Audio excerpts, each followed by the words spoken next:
Hello and welcome to another weekly financial update from RTS Financial Planning. As always, I'm your host, Chartered Financial Planner Carl Roberts.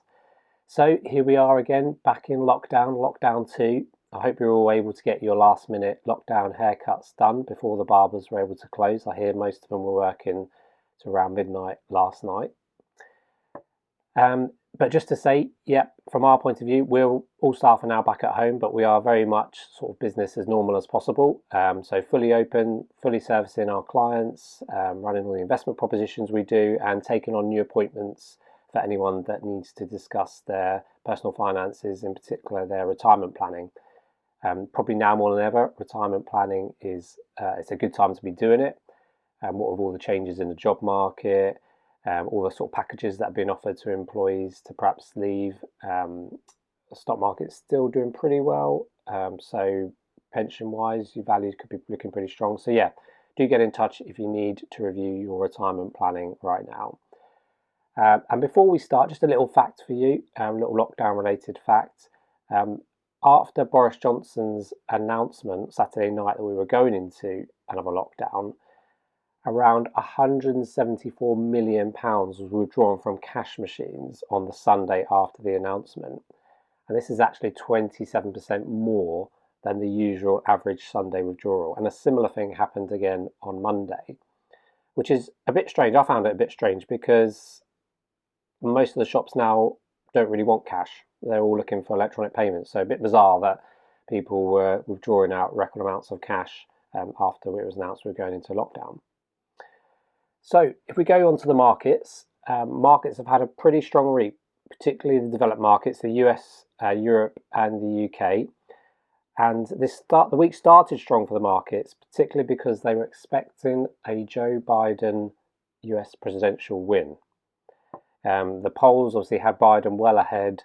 It was looking good for him. And obviously election night's now happened. We're recording this on Thursday, the 5th of November. And as it stands, we're still not completely clear on the election result.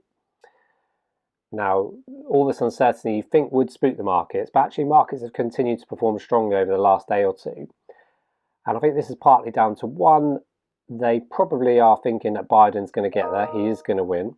And the markets were quite keen on a Biden victory, which I'll explain a bit more in a second. But also the markets are probably just happy that the end is near. All the uncertainty building up to the election on who's going to be the new president. We're soon going to find that out. It may take a few weeks if Trump has his way, but we are going to find that out soon. And so markets are looking forward to the end and then the certainty that comes from knowing who the new US president is going to be. So it looks like it's likely to be Biden. And if it is Biden, markets will be quite happy with that. He has said that he's going to throw a load more money into the economy, and this is what the markets are going to like. And also, we'll probably get back to a bit more normality in terms of what a US president does. Obviously, Trump's been pretty wild and erratic in some of the measures and announcements he's made, but with Biden, he's a sort of a true statesman. He's been around a long time, and I think he will repair a lot of the relationships, particularly with the Far East, with China. We'll probably get back to a more normal trading relationship with them. He'll probably repair a relationship with Europe. And obviously he's got to come to the UK and hopefully we can negotiate a US trade deal. Just turn those notifications down. So the market will be pretty happy with a Biden electoral victory. Going back to lockdown. So lockdown's obviously the biggest news item on the agenda at the moment, and with lockdown comes a repeat of the furlough scheme. So if you've been furloughed, the government have announced that they're going to extend the full package like it was at the start. So it's 80% of your wages up to £2,500. Obviously your employer could contribute on top of that as well. So that's coming in definitely till December, possibly longer if obviously lockdown was to go on longer. So I think they've sort of set a precedent there, the government. They are going to kind of continue with this strong furlough scheme whilst really strict measures are in place. There's also support on the mortgage front. So like before, you could apply for mortgage holidays for up to 6 months. So it comes in 2 stages. You're allowed to do a 3-month period and another 3-month period. So again, that's being extended. And also if you're moving house, so if you've sort of got a new mortgage in place and you're looking to move house, that is all going to be allowed to continue. So the government haven't shut down estate agents, they can remain open, and the house moving process can continue as well. If we look at things like refunds, so if you were booking, you have booked a holiday, the Canary Islands came off the quarantine list, so a lot of people booked holidays to Canary Islands in November. If you have booked that, this is a tricky situation. So if you booked a package holiday, it's likely that the package holiday will be cancelled, and therefore you should be entitled to a refund.